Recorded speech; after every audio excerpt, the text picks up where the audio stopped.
नमस्ते दोस्तों। आज हम एक अद्भुत यात्रा पर निकलेंगे जहां हम भगवान शिव की महिमा और उनके रहस्यों को जानेंगे। आज हम सब मिलकर भगवान शिव की दुनिया में जाएंगे।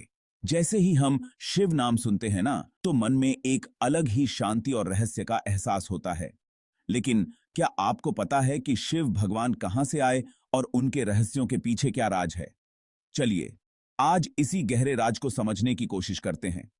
ऊंचाइयों में स्थित कैलाश पर्वत, जो शिव जी का निवास स्थान माना जाता है, एक रहस्यमयी और पवित्र स्थान है।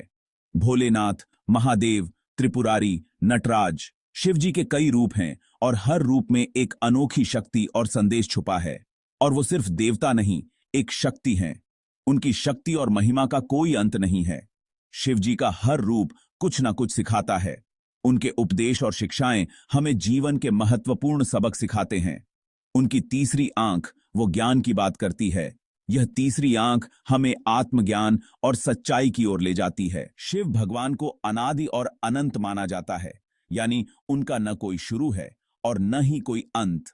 वो तो खुद सृष्टि की शुरुआत और अंत दोनों हैं।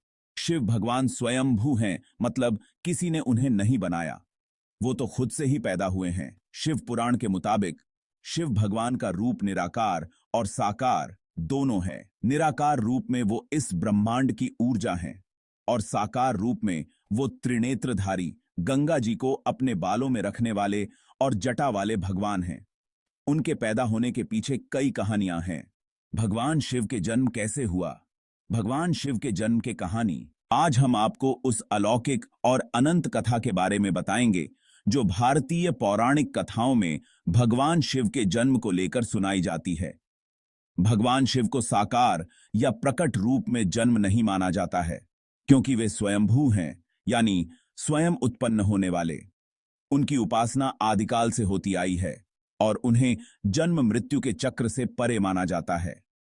भगवान शिव के जन्म की कथा को समझने के लिए हमें शिव के तत्व, उनके गुण और उनके मूल स्वरूप को समझना आवश्यक है। भगवान शिव के जन्म की कथा के संदर्भ में सबसे प्रसिद्ध और प्राचीन कहानी शिव पुराण में मिलती है। यह कथा उस समय की है जब भगवान ब्रह्मा और भगवान विष्णु के बीच एक विवाद उत्पन्न हो गया था। यह विवाद इस बात पर था कि दोनों में से कौन श्रेष्ठ है। भगवान ब्रह्मा ने स्वयं को सृष्टि का निर्माता और श्रेष्ठ बताया, तो भगवान विष्णु ने स्वयं को पालनकर्ता और श्रेष्ठ बताया। जब यह विवाद तीव्र हो गया और कोई भी इस विवाद का समाधान नहीं कर पा रहा था, तभी एक अद्भुत और दिव्य ज्योति का स्तंभ प्रकट हुआ। यह ज्योति इतनी विशाल थी कि इसका कोई और छोर नहीं था। ब्रह्मा और विष्णु दोनों ने उस ज्योति के स्तंभ को देखकर यह निश्चय किया कि जो भी इस स्तंभ का अंत खोज सकेगा, वही श्रेष्ठ होगा।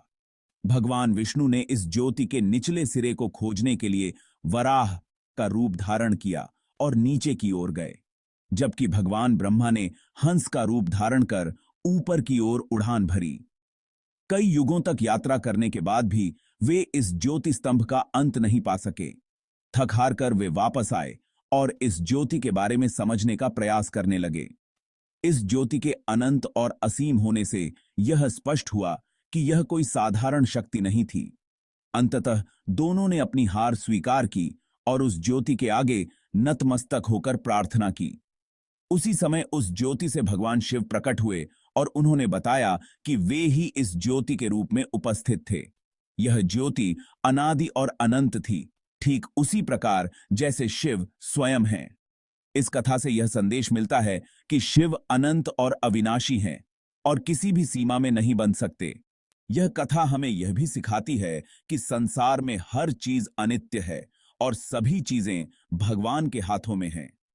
शिव के जन्म की कथा इस विचार को भी व्यक्त करती है कि जब भी संसार में असंतुलन होता है, तब वह अपने विभिन्न रूपों में प्रकट होकर सृष्टि का संतुलन बनाए रखते हैं। शिव हमें यह सिखाते हैं कि हमारी जीवन यात्रा केवल भौतिक सुखों के लिए नहीं, बल्कि आत्मज्ञान और मोक्ष की ओर बढ़ने के लिए है। उनकी उपासना से हमें आंतरिक शक्ति, शांति और आत्म साक्षात्कार का अनुभव होता है। इस कथा के माध्यम से यह संदेश मिलता है कि हमें शिव के आदर्शों को अपने जीवन में अपनाना चाहिए और जीवन को एक संतुलन के रूप में जीना चाहिए। धन्यवाद दर्शकों। भगवान शिव के जन्म की इस रहस्यमयी और प्रेरणादायक कथा को सुनने के लिए। आशा है कि यह कथा आपको शिव के अनंत स्वरूप को समझने में मदद करेगी और आपके जीवन को नई दिशा देगी।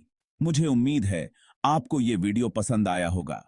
अगर अच्छा लगा तो लाइक और सब्सक्राइब जरूर कीजिएगा। ओम नमः शिवाय।